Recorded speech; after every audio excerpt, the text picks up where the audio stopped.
Então, boa tarde, eu me chamo Cinti Júnior, eu tenho 47 anos e hoje iremos aqui fazer um bate-papo, na realidade, né? Sobre algumas percepções que eu tenho referente a alguns conceitos e entendimentos e contar um pouquinho dessa história aí que é a minha, pra gente fazer aí uma conversa mesmo, né? É uma Sim, conversa, exatamente. é um bate-papo.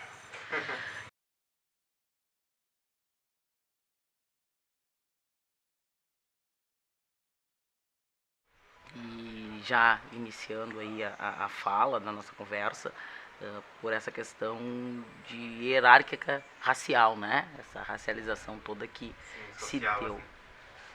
Que se deu aí, então a gente sabe, e eu creio que não é novidade para vocês, a questão de, enquanto nós, povo negro, não temos essa percepção, porque a racialização nos deixou aquém, né, à margem. Então, essa coisa do direito de ser uma raça, a gente é sub, né? Então, começa por aí. Juntamente com todo esse propósito de eugenia que existe, né? Então, Muita gente diz que não existe, né, ainda, né? Muita gente insiste em dizer.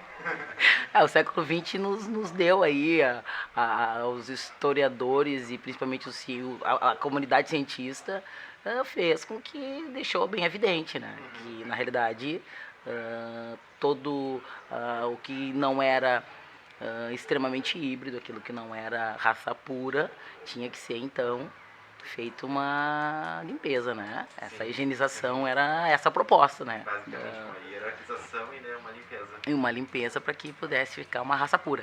Sim. E nós entramos nesse processo enquanto população negra, porque na realidade nós não éramos considerados, eu vou usar a expressão do passado, que é para a gente também não entrar muito na questão histórica, porque não é o propósito aqui, Sim. mas não podemos esquecer que fomos coisificados por muitos anos. Então, um povo que não tem alma, te tiram a tua dignidade, te tiram a tua própria essência de ser humano, tu vira coisa, né? Então, a Exatamente. coisa, ela tem essa tendência aí. Esse processo de desumanização estava muito associado com com a questão da escravidão, que era meio que tratar a pessoa como uma commodity, assim, basicamente, produto, né? Antes fosse uma commodity, uma commodity, se falando o que a gente entende de commodities hoje, é algo que tem uma validade e a valia que se tinha era só o preço mesmo, né? Era a precificação só da tua peça, né? Era uma peça, né? Nós éramos considerados peça. E isso é muito interessante porque as pessoas até comentam muito da questão do racismo, né? E a democracia que existe nesse racismo.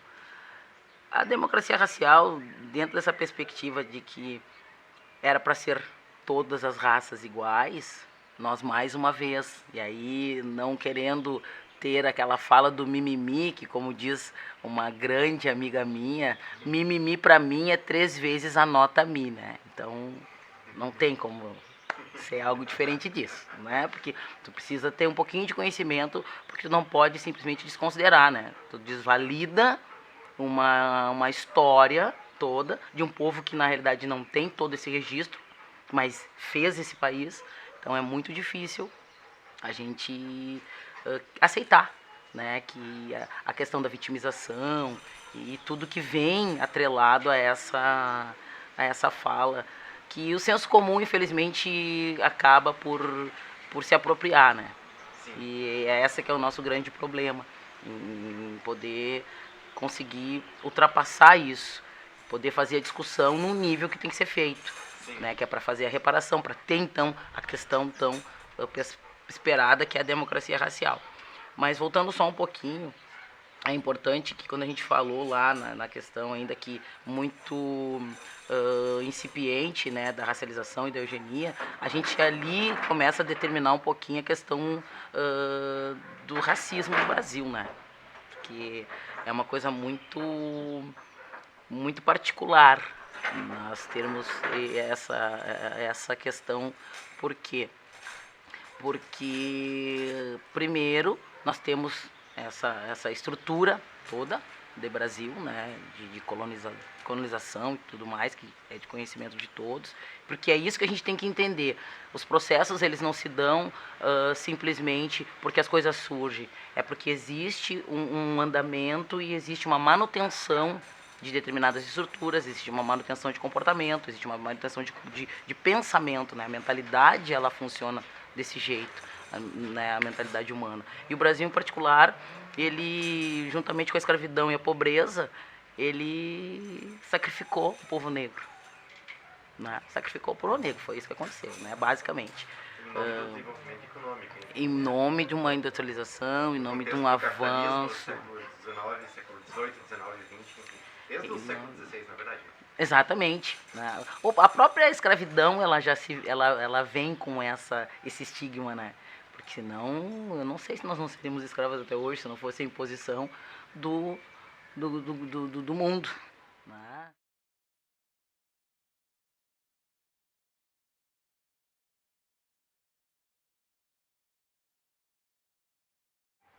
Mas é importante essa tua fala, porque olha só o contraditório de tudo isso. Se fez todo um movimento para que se aumentasse o consumo interno e o PIB, digamos assim, né, que a gente já está falando de capital, e tu não dá condições para essa gente consumir. Como é que tu quer que haja um desenvolvimento se tu simplesmente larga essas pessoas, certo? Então, a questão do racismo, ele é muito maior, porque tu imaginas, além de tu não dar condições, não subsidiar esse povo que agora não tem nada, que simplesmente a vida toda nunca teve não, e continuou não tendo, simplesmente tu acaba cerceando ele de todas as demais coisas que a lei impede, como por exemplo a lei do boi, que diz, e aí o pessoal que estude, tá? Que aqui não é aula de história, só para o pessoal também dar uma procurada nisso ou ver a live que eu fiz há um ano atrás, tá? Que impede a questão de terra, então a gente não tem acesso à terra. Depois tem a lei de 34 que impede nós de acessarmos a escola. Então tu não tem, tu não tem, o negro é impedido de acesso à escola. E tem a lei do incentivo para os filhos de latifundiários acessarem as escolas e faculdades, escolas técnicas e faculdades. Então quer dizer, tu cerceia, o cara não pode ter propriedade, o cara não pode ter acesso à questão política, o cara não pode ter acesso à educação. Então, todo um aparato jurídico para fazer a manutenção da segregação, essencialmente. Exatamente. Exatamente. Então, ao contrário do que possa parecer, o racismo, ele inicia numa estrutura.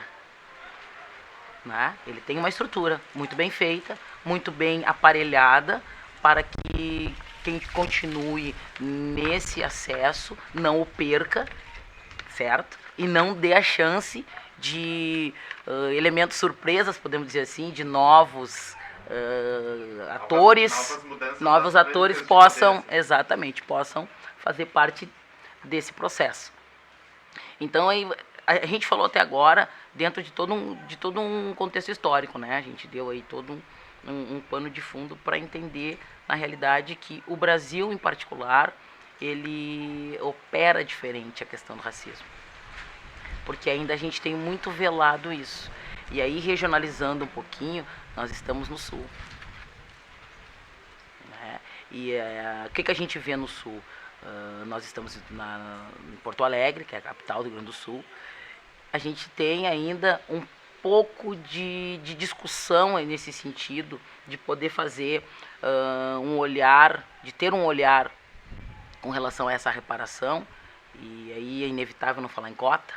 A gente precisa falar em cota, né? Porque a gente ainda tem uma resistência, a gente que eu falo, não eu falo as pessoas que ainda não entenderam esse processo, que a gente deu uma breve, muito breve pincelada aqui histórica, para entender que a gente não está pedindo favor a ninguém, a gente está apenas fazendo com que haja uma reparação de anos, de 313, se não me falha.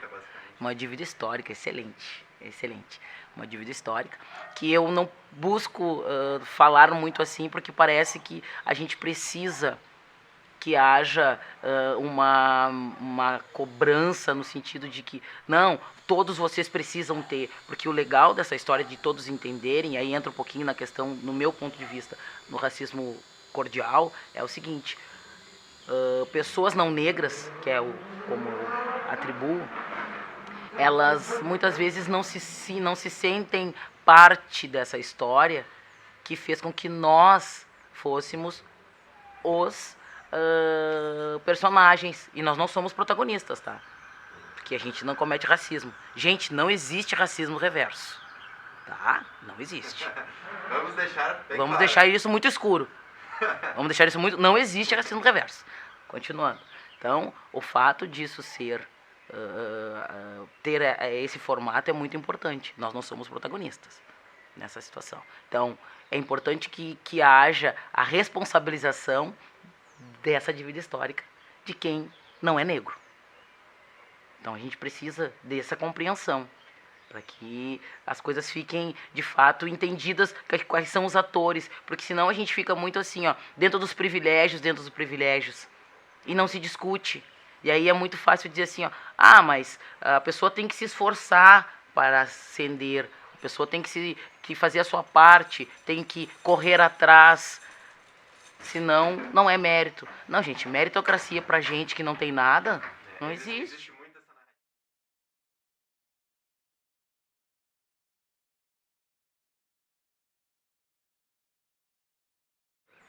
Mas é tão cordial que, por exemplo, é institucionalizado na fala.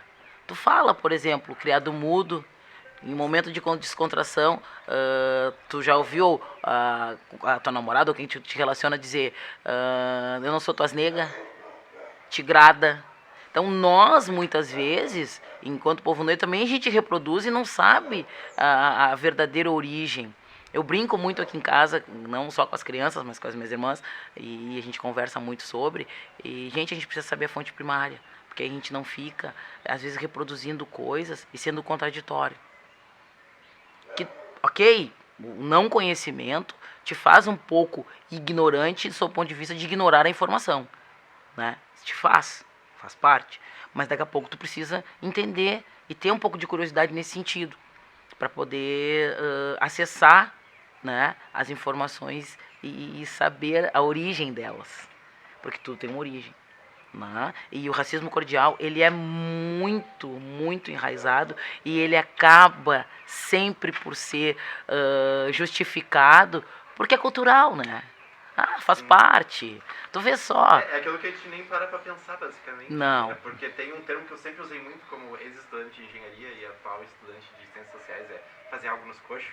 Exato. O que se faz nas coxas? Daí um dia quando os meus amigos estavam discutindo, falando do Black Lives Matter e tal, alguém citou que fez um trabalho nos coxos e eles, pois é, esse termo. Daí que eu soube da telha. Exato. Escravos e tudo mais, eles faziam as telhas. E por que nas coxas? É porque tudo era demérito vindo do preto.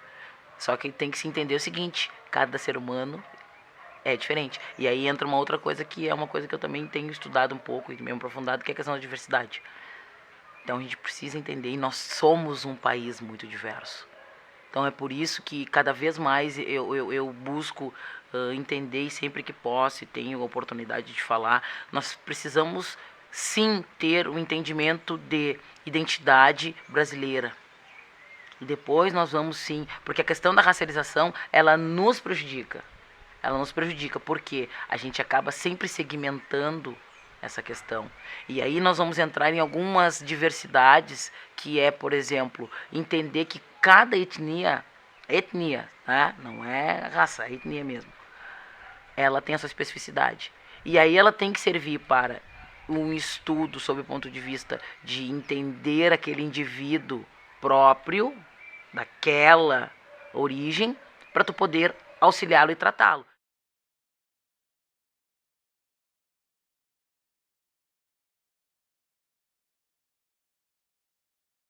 Eu faço parte de uma associação de afroempreendedores e óbvio, né, que nós também somos, para quem não sabe. E aí vocês aqui vão ter bastante coisa para estudar. Já dei várias dicas aqui. Depois eu falo para vocês aí os links que vocês precisam ir para buscar essas informações. Vou deixar na descrição do vídeo aqui.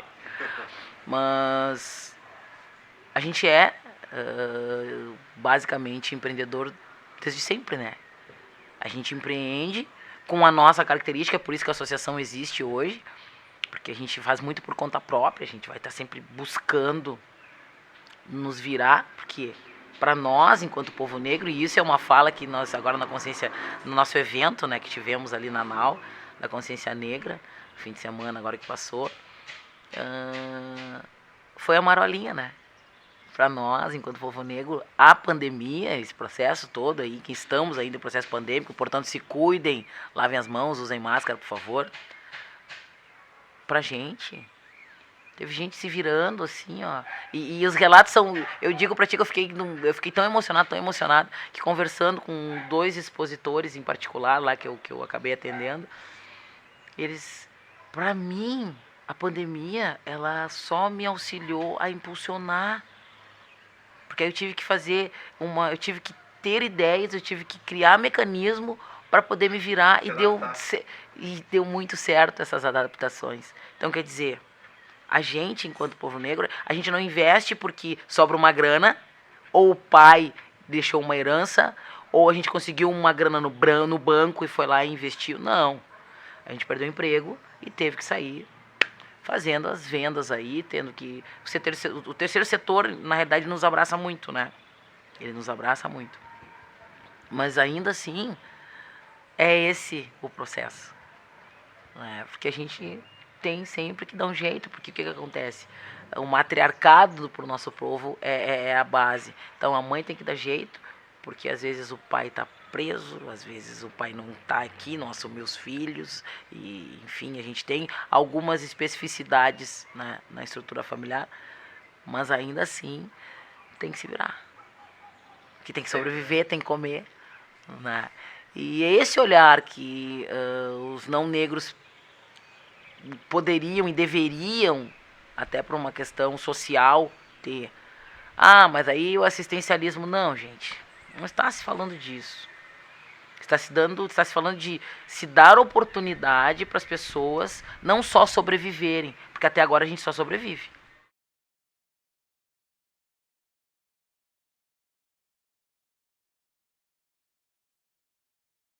Um dos principais que a gente já discutiu aqui é o racismo estrutural e da forma como ele restringe o acesso de pessoas negras a posições de destaque social, basicamente.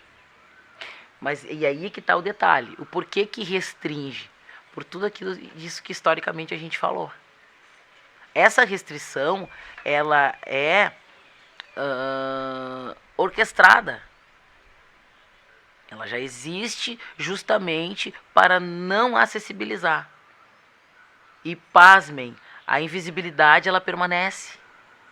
A gente continua ainda invisível, porque, por exemplo, não vamos muito longe, nós estamos aqui num bairro onde se tu saíres aqui, tu vai ver maciçamente pessoas pretas, mas conforme tu vai subindo, eu trabalho atrás de Guatemi hoje, tá? Os carros lá já começam por aí, e os ocupantes dos carros, então, nossa. E aí eu te pergunto, naquela região não tem preto? Não, não tem preto. Vai ter preto aqui no Morro Santana, vai ter preto na Bom Jesus, vai ter preto na Restinga, vai ter preto na Zona Norte, aqui na Leopoldina. Tá, mas por que isso? Porque a eugenia fez isso. Porque A periferia não existe por acaso. Não, claro que não. Essa coisa de tu hierarquizar fez isso. Então, o porquê que não tem acesso? Porque a gente não quer? Ah, mas vocês não batalham para... Eu pergunto, quantos Joaquim Barbosas nós temos? Ou melhor, esses dias eu ainda perguntei, os guris estavam querendo fazer a escola aí do Exército, e quantos generais vocês conhecem preto? Nós estamos falando do Brasil setentrional, do Ayapoca Chuí, caraca! Tem... Terceiro maior país do mundo. E mais preto, inclusive, só perde pra África, né? E aí eu pergunto, somos 56 por isso, só para deixar evidenciado. Médicos pretos a gente até tá tendo agora. A minha prima é médica, lá em Santa Maria, né? Vai ser doutora, né? Tem um primo que é doutor, que não é da área da saúde, mas é doutor também, né? Sobrinho da Mari é doutor. Mas, ainda assim, enquanto somos. E aí a gente pode pegar todos os setores da sociedade. Todos os setores da sociedade. E quais os que discutem essa falta de representatividade? Porque aquilo que eu te falei agora no exemplo, exatamente no exemplo da mesa lá. Tá tudo. Todo mundo ali tinha a sua profissão. E por que eles não tinham junto deles um amigo negro ali? Ou um colega negro? E alguém se questionou? Eu não quero ser assim, tão radical, mas eu não acredito que eles em algum momento se questionaram sobre isso. Por que eu não tenho um colega negro? Por que eu não tenho um par? Por que o meu igual aqui não é preto? Mas se tu for na vigilância do hospital, tem um monte. Se tu for na higienização do hospital, tem um monte. Se tu for no estacionamento do shopping, tem um monte. Se tu for na parte de segurança do shopping, tem um monte. Então quer dizer que algo de errado não está certo.